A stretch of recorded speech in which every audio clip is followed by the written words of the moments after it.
about a minute and a half after we step through the intersection of Christmas pavement. And if a minute and a half of diplomacy or whatnot is what the cops consider to be adequate, I think that's another issue we have to talk about at a later date. And this is something that's going on all over the country. We're not part of an organized group. We weren't really a group until we all got elected together. We all knew each other one way or another. But there's something called the occupation project around the country right now. Jonah and I rushed back and created that just this month, just what we could find quickly on the internet, things that have gone on and arrests that have been made. Toledo, Ohio, Pittsburgh, Pennsylvania, Portland, Oregon, Tacoma, Washington, Des Moines, Iowa, Wausau, Wisconsin, Denver, Colorado, Bangor, Maine. These things are going on all over the country. Small towns, small cities right now are super stepping out. It's not making the national news, but it's affecting people in those communities, and that's what we need to do. The great big demonstrations are very important. We can't overlook them, but local actions for people, neighbors are talking to neighbors, are tremendously important. We are in a crisis. We're in a terrible crisis in this world. 600, Johns Hopkins University study shows that 665,000 Iraqis have died who would not have died if the war hadn't started. That's Greensboro twice over. And if you stop and imagine your street with tanks going down, that's what's happening in Iraq, that's what could happen in Iran, that's what could happen anywhere that our country decides it wants to go. And we've got to stop that. We are those who think. We are the people, and we have to speak up. I just want to say, I thought today everybody really did well. Part of our strategy was to take it in. You know, some of us have been arrested before. Some of it was the first time. Some of you will be arrested in the future because George Bush certainly isn't going to stop, and that people who replace him aren't going to stop. And rather than just sort of take our lumps and go home, we took it right in there and used that forum.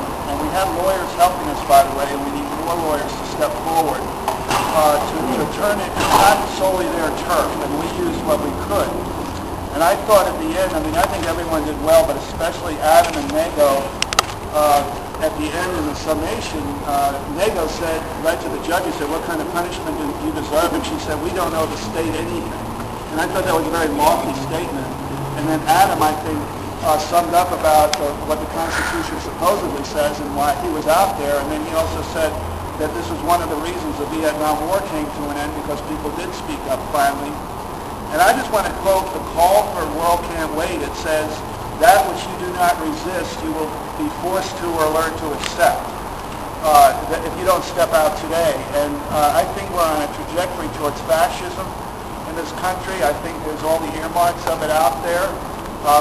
I think that people have to step forward. I would draw a parallel to we're in Germany in the 30s now, when a lot of people just didn't think it would happen and did nothing. And you know the saying, first they came to the communists and I wasn't a communist, and then came to the Jews, I wasn't a Jew, I did nothing. Then they came to the trade unionists, I did nothing. And pretty soon when they came for me, there was no one left to speak up.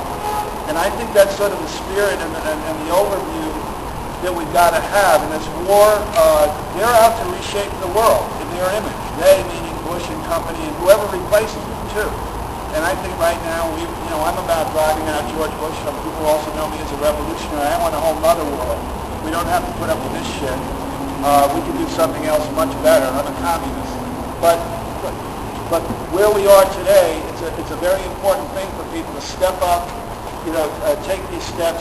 We're from another generation. We were never so proud today to see people from the new generation, coming forward and just eloquently, putting people on their tail.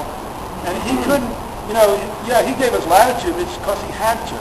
Well, he could have been a prick, but, people backed him up. So, pushed him back, so he decided to play Mr. Nice Guy.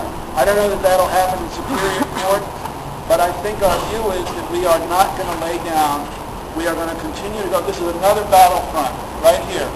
and we call ourselves barefoot lawyers from the Chinese Revolution, where they had barefoot doctors. We encourage people to do this. Again, we have some people from Chapel Hill and some others who have been arrested recently might speak today, but I'm very proud. And on to D.C., on to Fayetteville, on to Greensboro. You know, we need to stop this war, and we need to drive out Bush, and we need to just create something new that doesn't do this shit. Yeah, it really is gotten to the point where if you have two choices, we can resist this, whichever way that works for you, whichever way you can resist, that's helpful regardless. But it's got to stop being about also just different organizations and whatnot need to come together in solidarity as a community, as an anti-war community, and stop this. There's no more, anarchists and communists and liberals and this. It's got to stop. We have to focus on what's in front of us now to stop this before we can progress anywhere. And if we don't stop it, if we don't take these actions, if we just let things go, there aren't going to be any anarchists or communists. There's not going to be any of us if we keep bombing every